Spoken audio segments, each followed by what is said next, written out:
So that song, Close to You, is really the perfect way to start the day. And the lyrics, you are my goal, she sang that several times, you are my goal, you are my goal, my only goal. And then there was also the line in there, you are my goal, my purpose, my only choice. So this is really indicating what it is to know God, to be guided consistently. I want to be close to you. You are my purpose. You are my goal. You are my only choice. So if you could live every day, every moment with this as a direction for thinking, then there would be no option other than to be with the Spirit.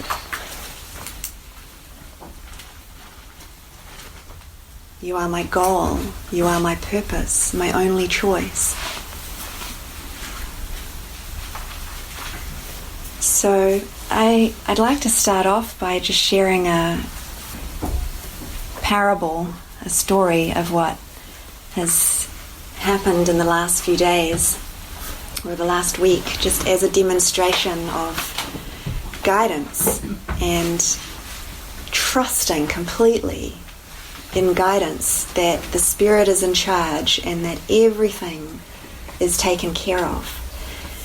Because this whole journey is one of developing trust and being convinced through miracles that the Holy Spirit is present and that help is available. So for each one of us, it's the same journey. It's the same journey of relinquishment of personal control, to realize that the Holy Spirit can be in control. So it's the same walk of trust. It's the same relinquishment of personal control. And the way that happens is through forgiveness. What is in need of forgiveness? Just our fixed thoughts and beliefs and ideas about who we think we are, how life is, what we are in relationship to our life, to our past, to our idea of the future, to everybody in our life. As we forgive, just practice with seeing what we believe, seeing how we're thinking, noticing how we're perceiving. The more we can bring this to the Holy Spirit and say, Holy Spirit, this is what I'm thinking. I don't think you're thinking the same way as me. Or Holy Spirit, whoa, this is how I'm feeling. It's not pure love, it's not peace in this moment. So let me bring this to you. This is forgiveness. It's bringing it to the light. It's inviting the Holy Spirit to be with me as I bring the darkness to the light and become more conscious. This is a journey of raising up the unconscious into conscious awareness. Not so we feel guilty about it, although we do feel guilty about it, because it's a mistake. It's a mistaken idea of who we are when we're identified with the ego. So we do feel guilty when the darkness comes up until we don't anymore.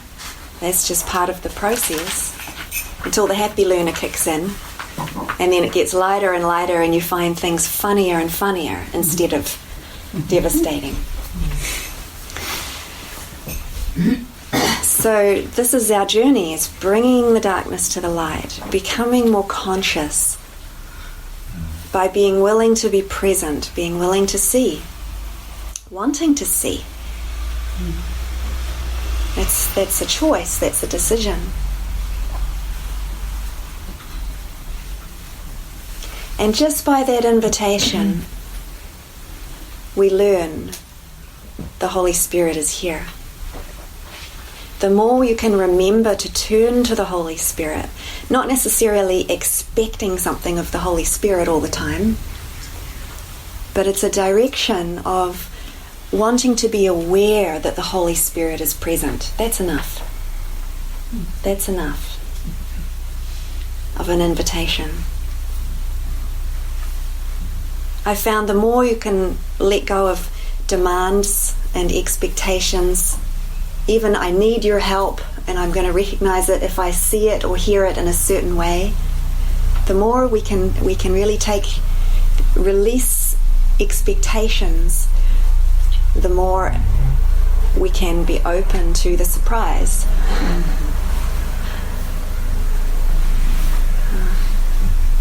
The feeling of peace, the feeling of love, the awareness that just comes of itself from beyond personal control. Because our direction is bringing illusions to truth. That's where we do have control. This is a good use of control, is over the direction of our thinking. We're having to use our mind to direct our thinking in this way. Say, I want to be conscious, I want to be aware, and I'd like to give it to you. That's a form of conscious control. Yeah? It's a very helpful direction. But then we're not in control over bringing the truth into illusions. Truth is just truth of itself. The light is just the light of itself. You can't control light. It's like if the light's in this room, you can't control the light. It's just everywhere. Right? Trying to control God. It's what is in need of relinquishment is this idea of control altogether. But the way to open up to the release of it is through using it appropriately. Because we've been using personal control in all kinds of ways that have not brought us happiness and peace. And so it's a learning of a redirection.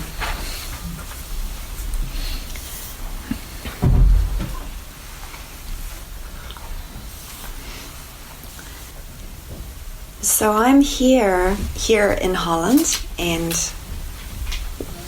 here as in just where I find myself in the journey right now is I'm on a one-way mission with Jesus. He's taking me on a one-way mission into the holy instant. So basically what it means is I'm constantly being supported and encouraged to not look back, not look sideways, not look down, to be in just a constant state of prayer, knowing that He's taking care of everything. He's directing everything. And He will continue to show me the way. And right now, also what that means is letting go of the idea of having a base, meaning having a home in this world, having something to go back to have my full, undivided attention on what He's bringing in every moment. So when I shared this idea with my friend Miriam, who many of you know, bright red hair, short Miriam, bright spark, she immediately was very inspired and said, wow, come to Holland, I'll find us a place to stay, I will support with planning Course in Miracles gatherings, and I will drive us around in my car, and I will just support you in every way possible. Please, please come. I want to spend time with you. So I felt it, and meanwhile there were invitations from Nicolene, come to my group, please, this is wonderful. And so all of these invitations unfolded, including going over to Paris for one weekend and over to Belgium last weekend. And then, hi, welcome, come in. Hi. And down to Utrecht and Heiloo this weekend. Do you like my Dutch accent? Heiloo? Carlton, maybe, the following weekend.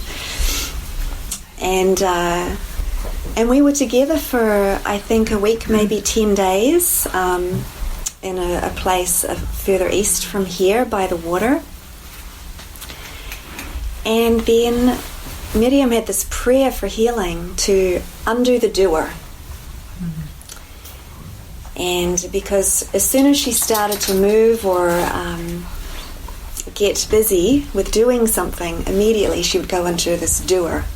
You know, the personality self that's in a rush and hurrying, even if there's absolutely no time pressure. There's part of the mind that kicks in, I'm doing it, and I need to do it quickly or fast or perfectly.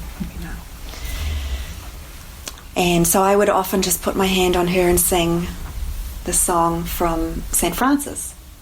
Do few things, but do them well. Take your time, go slowly. I think I shared this at the other gathering we had here. I love that song. So she was going, oh yes, that's right, we're working for the Holy Spirit. I forgot. Okay. Pray. That's right, this is what this is for. No other purpose. Just for the Holy Spirit, for my relationship with God. So we were there in the house, and then I think we were there for, I'm not sure, about a week or 10 days.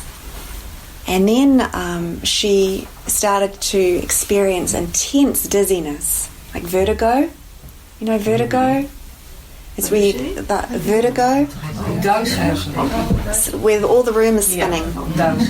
Yeah. And she was nauseous and throwing up.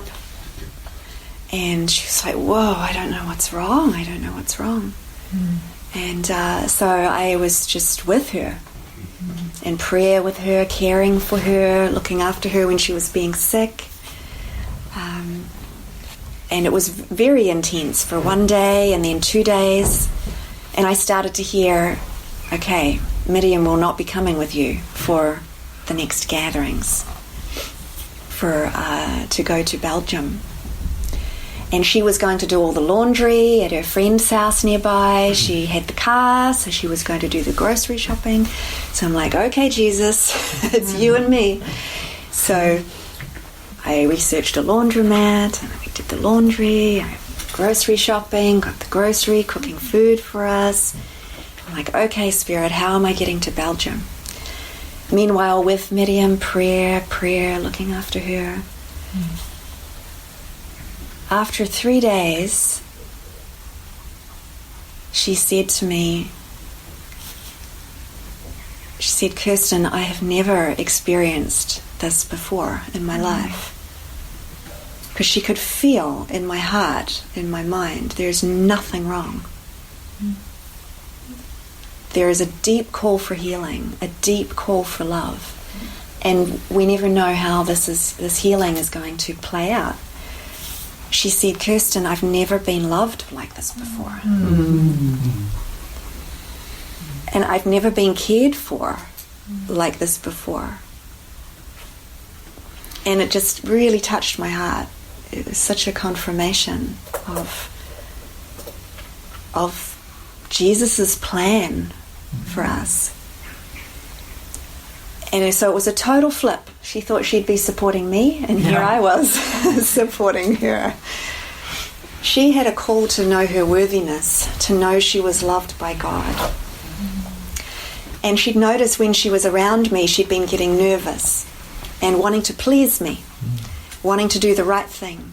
And when I was meditating in where we were staying, she'd find herself tiptoeing around. Can I make a cup of tea? I don't know. I don't want to disturb Kirsten. And she'd lost her inner compass, she said. That's how she'd felt. So this experience was an opportunity to experience the total opposite. Not only could she not do something wrong, she could not do anything right. And she was utterly loved. She was utterly loved.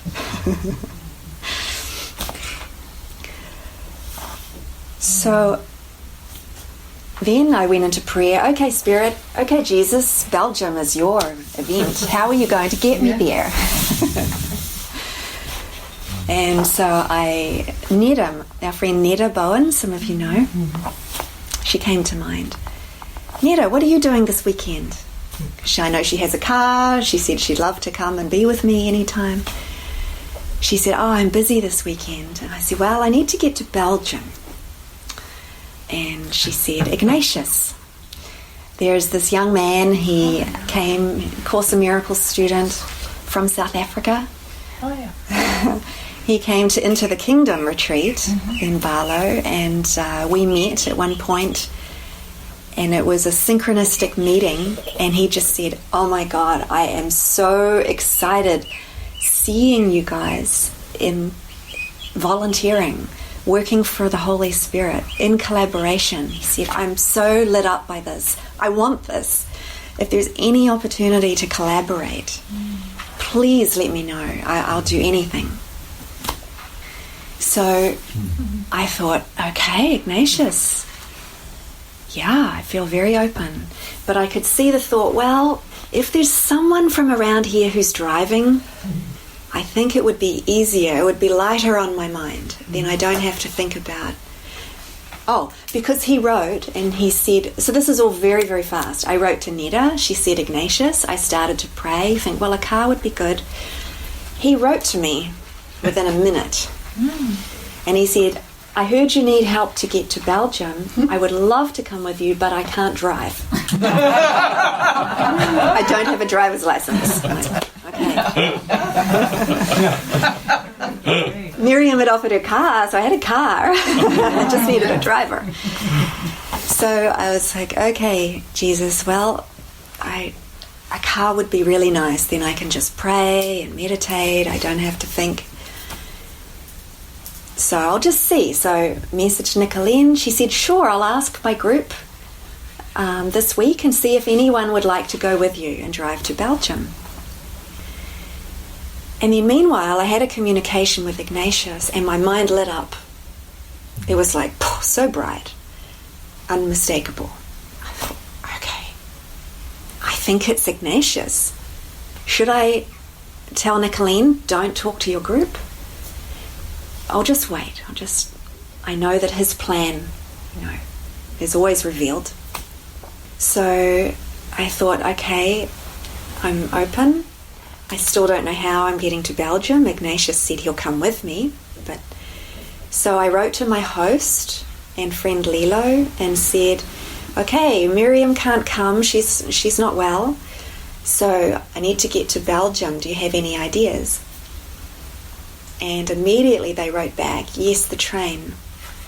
And then Heiloo wrote back to me. I thought, okay, I'm open, but I just couldn't feel that I was meant to put my mind into all the train timetables. It felt really complicated. So I just prayed and waited. 10 minutes later, I received an email from Heiloo. This beautiful email. She said, this is where you are now. It's a 17-minute walk to this train station.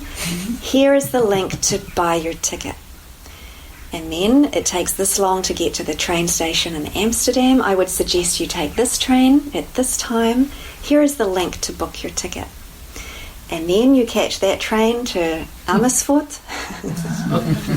I would suggest you take this train. Here is the link to book your ticket. Walter wrote back saying, yes, catch the train, get to Ghent, and I will pick you up from Ghent. It's a 40-minute drive home to my house. Okay, Jesus, you're making this so clear. Ignatius, are you free for a call? Yes. I'm like, okay, Ignatius, I think we're going. He said, oh, wow, I can't believe this. I'm so excited. This is with 1 day's notice. And he said, of course I'm available. I'll cancel the whole world for this. So we're on the phone. I said, okay, Spirit, I still trust it's going to be easy. He said, do you want me to book the ticket? Yes. So we were on the call and we went through together, step by step, prayerfully. Okay, this ticket, yes, okay, click. I'll email you the details. Click, click, click, click, click, click, click. Within half an hour, it was all done. The next morning, I was on my way, and we met in Amsterdam, and all the way there and all through the whole weekend, it was so clear that he was meant to be there. Mm-hmm. There was absolutely no doubt.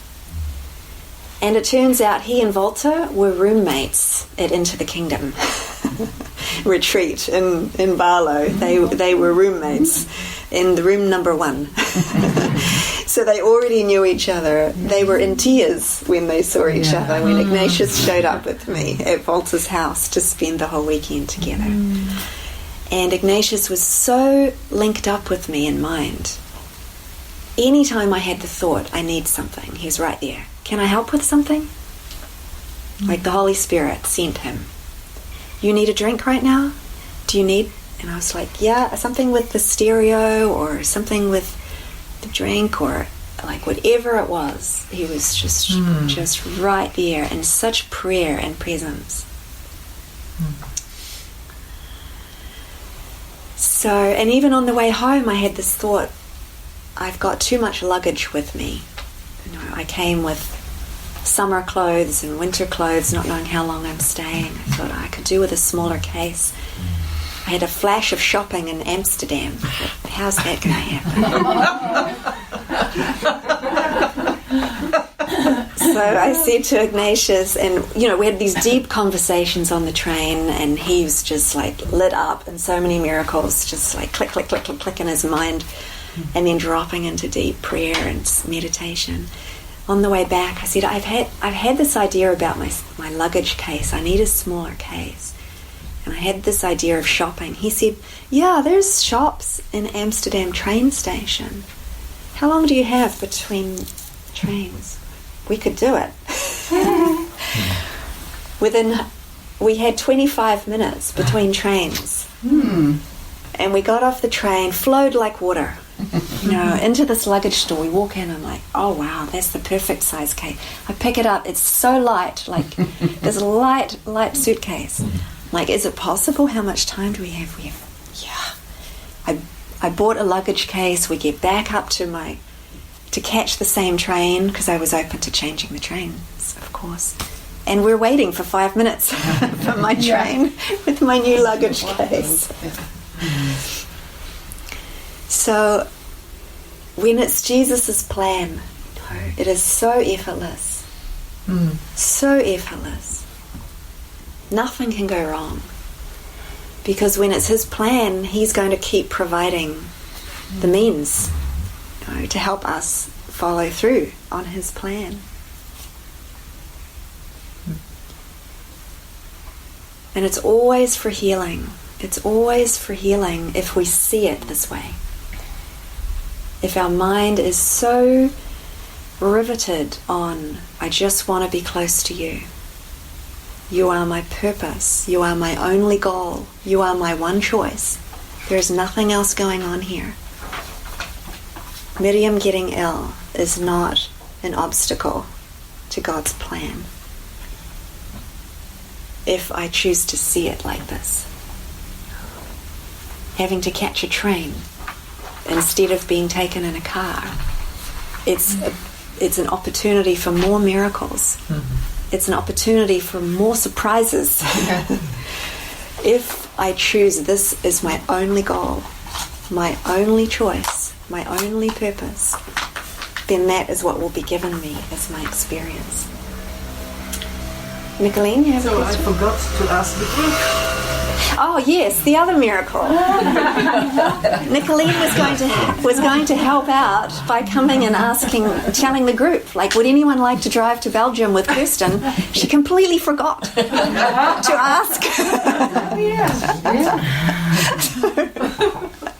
So when I told her, it was guided. That's why you couldn't even ask the group. She was so happy. Yeah, she was very happy.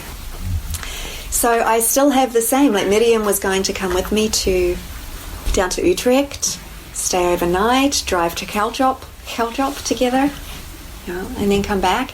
But she's not coming, so I'm like, okay, Jesus, I don't know how I'm getting to Heiloo right now from Utrecht.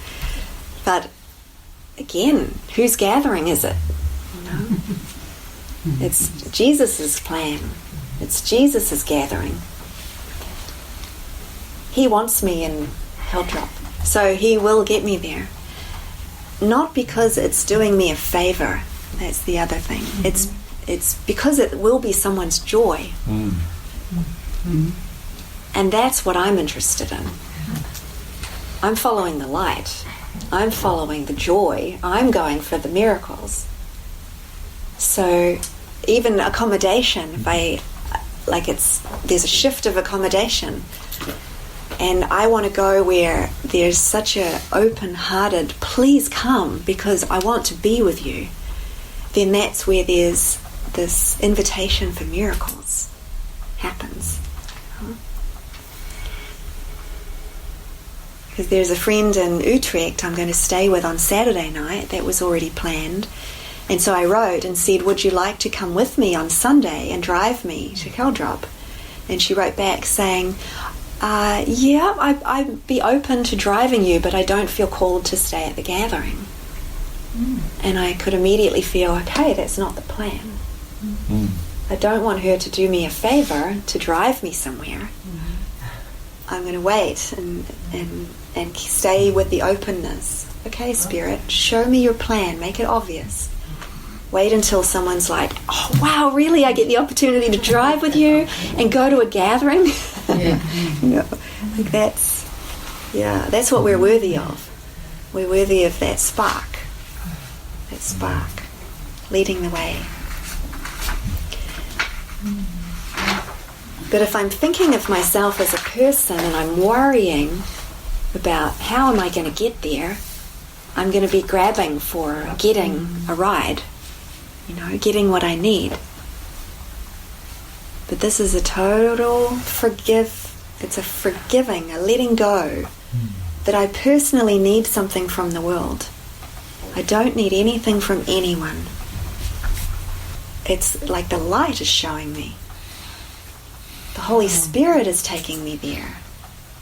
And we're activated by the Holy Spirit to serve, to support each other in His plan, because it's our calling.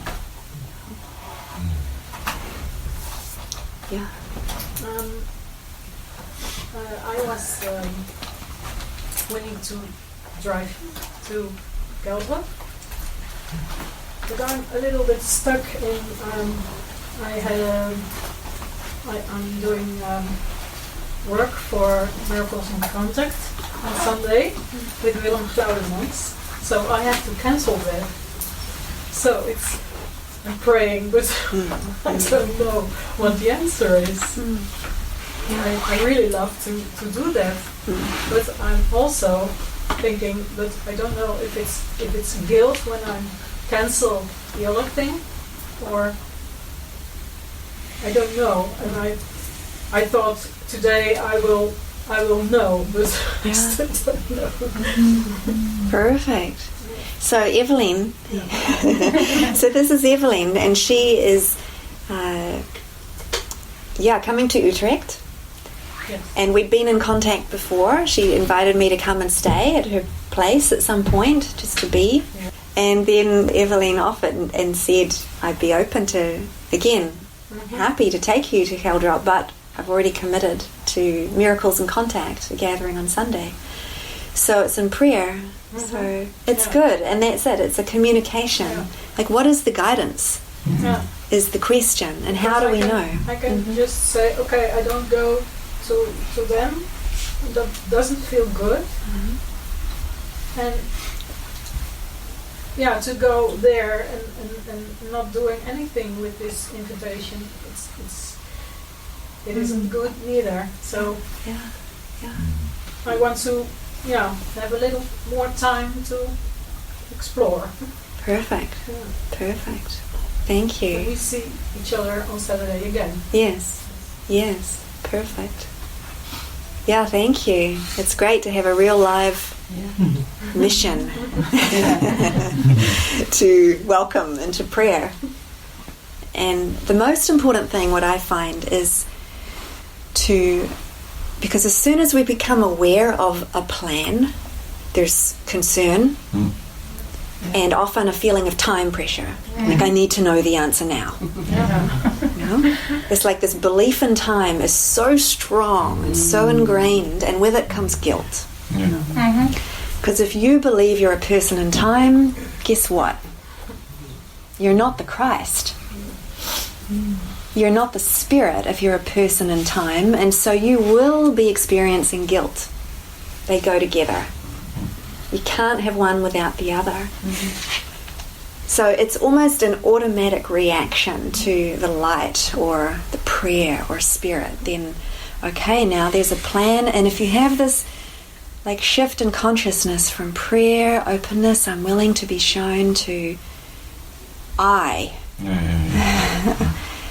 need to know. Vroom, you're gone. You're gone from the prayer, you're gone from the joy, you're an I in time, needing to know and being responsible for getting it right. So this is where we join in the purpose of forgiveness, and we give it back. Say, here, Holy Spirit, I keep this prayer with you.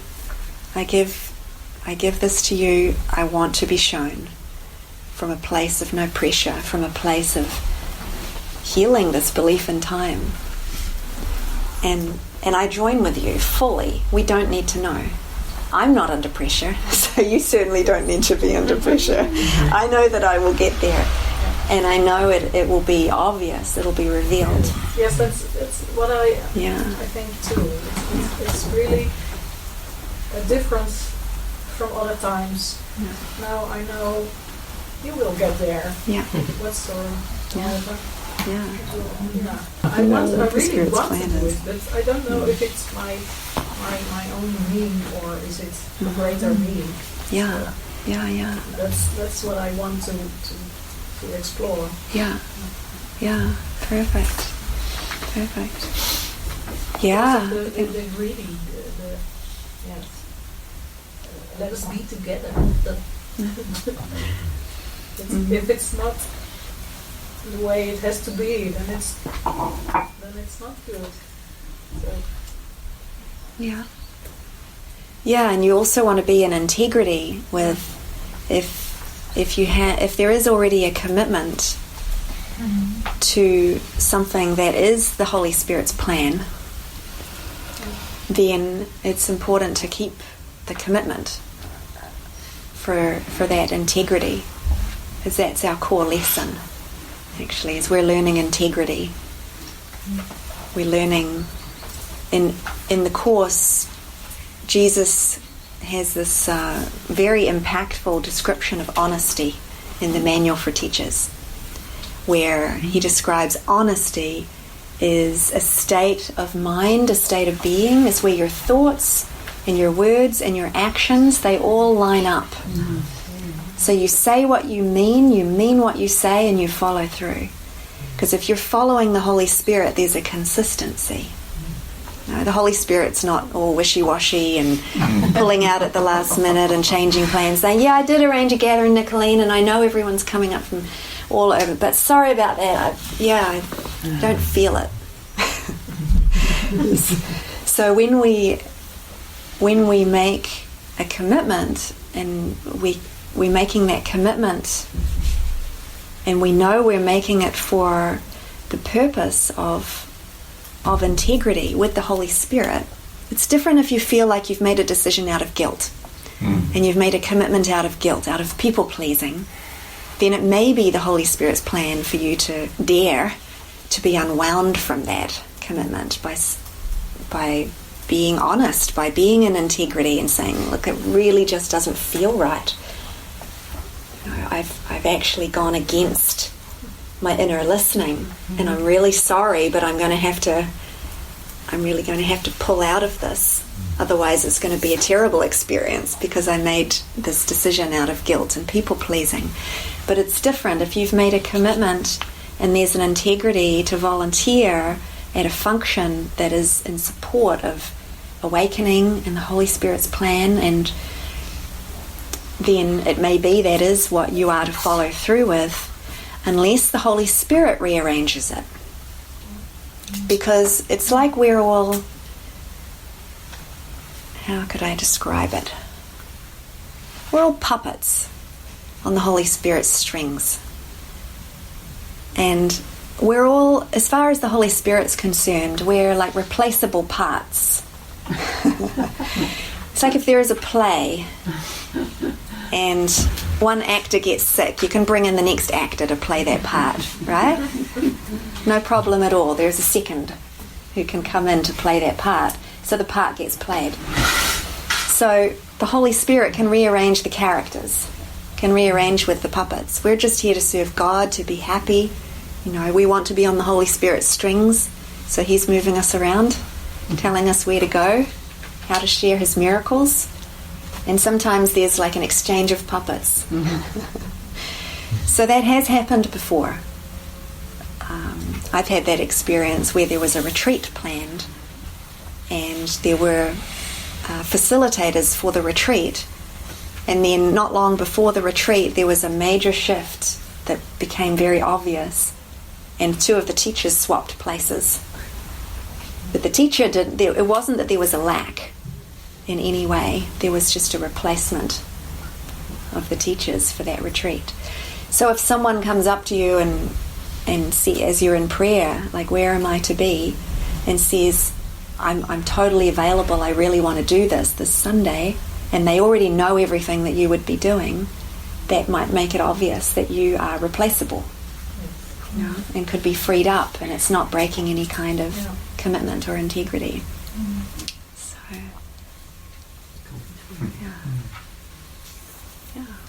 I have an experience with this meeting in the same order, in fact, because I've been seeing you in the last meeting in Heiloo, and I thought, that would be really great if I could go again. But I had work today. I'm an independent worker, so my agenda was full. So I thought, okay, that's a pity. No, any other time. And then something changed for a customer. And made it possible for me to do that work on Monday. So I thought, okay, so I can be here. And I was really looking forward to it. And then I was visiting my parents, and my father said, well, I need to be in hospital Thursday. Can you drive me? And I thought,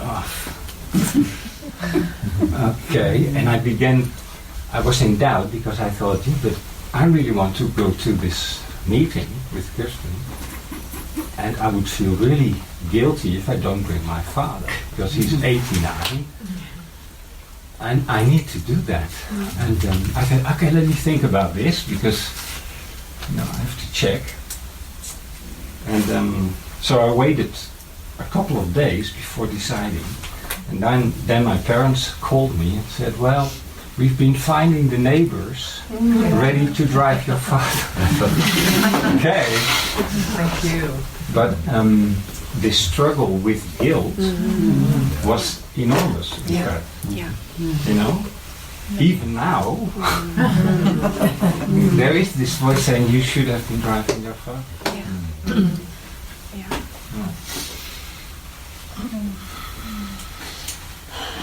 Thank you.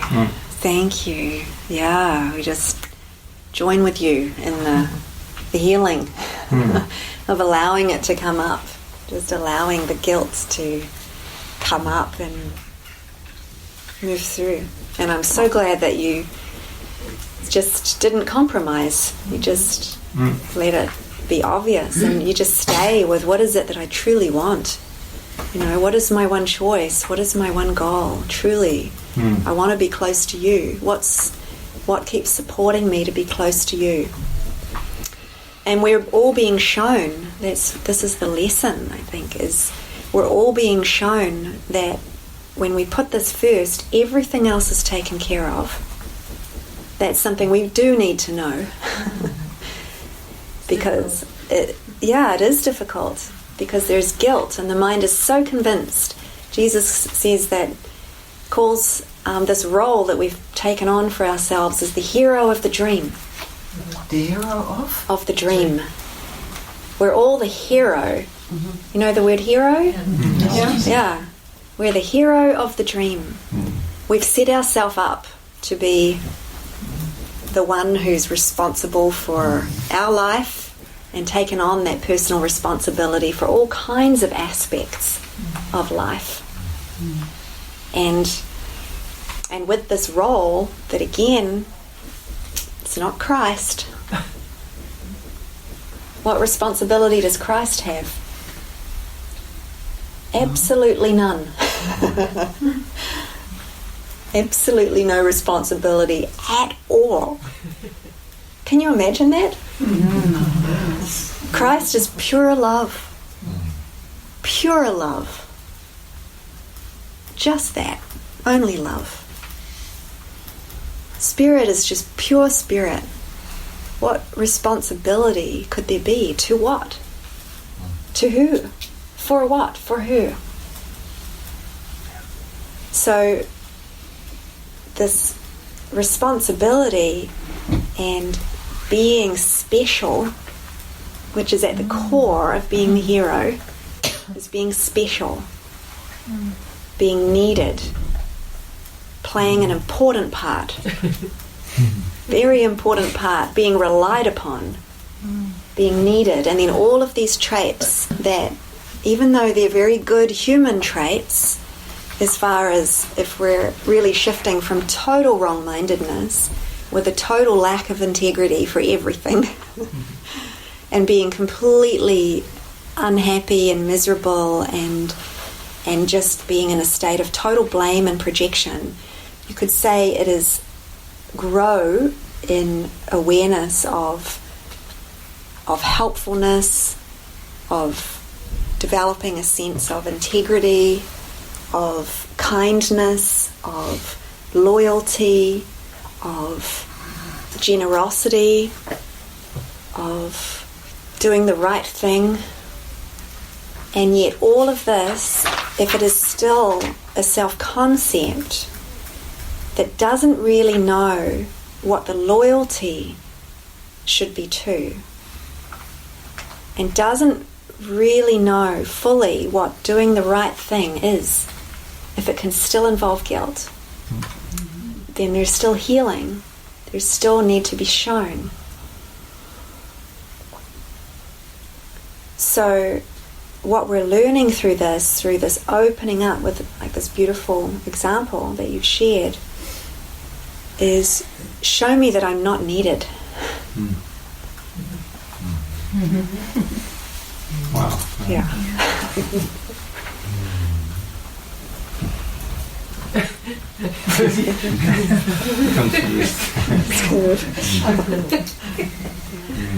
It's kind of mind-blowing because it's such an addiction. It's such a deeply, deeply ingrained belief.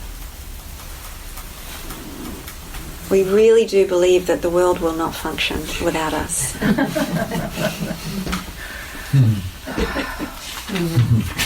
So we have to keep it going. Yeah.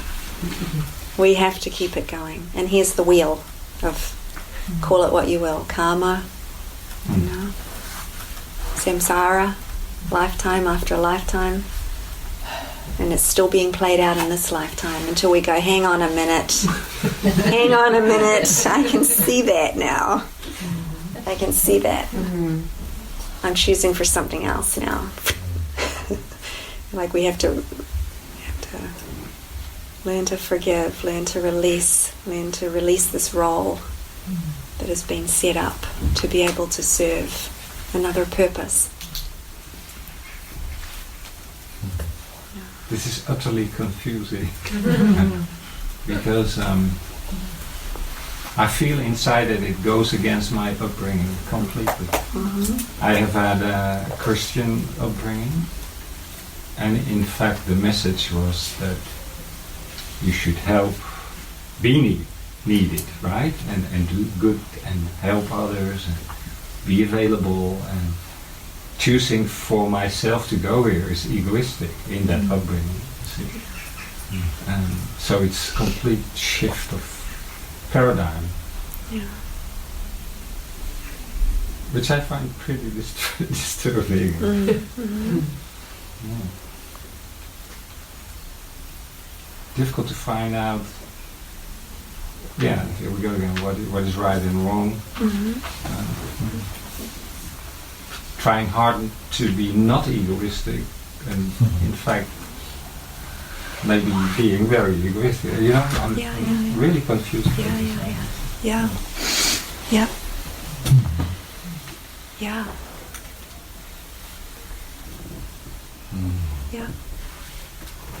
And the core is that the ego is always there, this part of the mind it's defending against your perfect freedom and happiness and truly going for God. Yeah. So the ego is fine with us being very nice people, very kind people, as long as we're people. Then the ego's fine with that. Because if you're a person, even a very kind, very nice, very loyal, very Christian, like good Christian, not like those other Christians that just say things, like a real Christian, ego's fine with that. As long as you're a Christian person. But what about the Christ? What about being the Christ? Now this is just like taking it to a whole leaping off point. From being a good person to being something else entirely, choosing a different reference point entirely. And the ego's there saying, yeah, this is crazy. Listen to her. What does that mean? I'm going to be selfish? I'm going to just... Yeah. He is not happy about that. What about the babies? What about the children? What happens? Will I just be cold and uncaring and just leave my 89-year-old father to find his own way to the hospital? Oh. It's like, what if I'm not doing it all? So this is the question. This is the deep ontological question. Who am I? Who am I? By how I am living. By my identity. My identity. And it is a walk of trust. It is a walk of faith. To trust we're going to continue to be shown. Because to the ego says, without control, which is even the me, in a very subtle way, me caring for everybody else. Very, very subtle. But if I am caring for everybody else, God's not. Christ is not. I am. My personality is.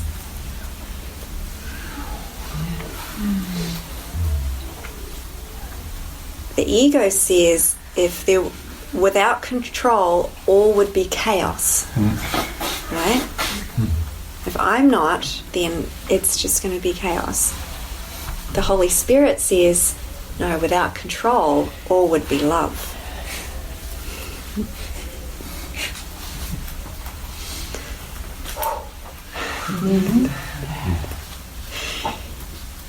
To the ego, love is chaos. Because it's not controlling it. So it's scary.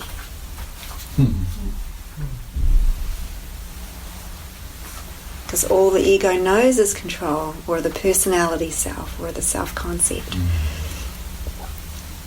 So all it knows is control. Either I'm in control or someone else is in control. And I would rather be in control than someone else, particularly God or Holy Spirit. Who knows what might happen? That is way too unknown. So, it's where we take a deep breath and we come back to the practicalities of, okay, you're going to have to show me You're going to have to convince me in a way I understand. You're going to have to show me when my father needs a ride to the hospital that the neighbours step in and say, we've got him. You know? Or when I believe I'm going to be working that day and then my customer cancels and frees the day up. Like, this is it. You're on a path of being convinced by miracles that if I keep choosing for what I truly desire and I keep being willing to put myself in the Holy Spirit's hands and keep being asked to be shown, then it's going to be proven to me. It's going to be proven that there is one in charge who knows. And the beautiful kindness that is your heart, that doesn't go away. There's a beautiful kindness and a givingness and a generosity and a love that is there within us that always wants to be extending. That's our natural state.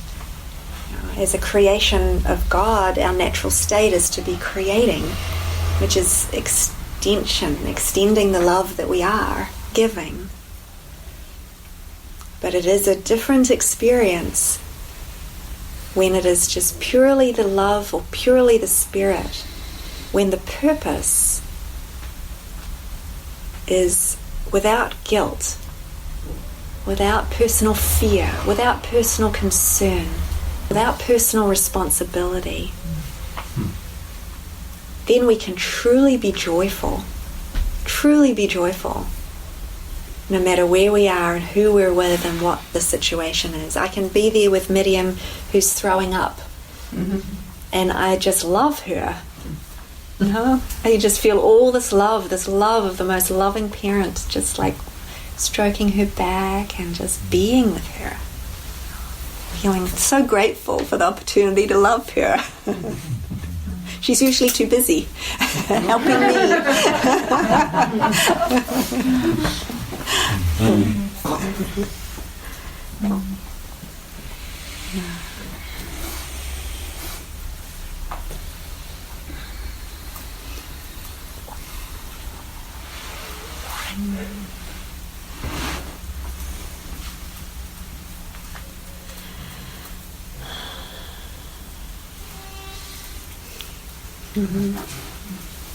Thank you. You're very welcome. Thank you. I'm so grateful you're here and just, bringing this. And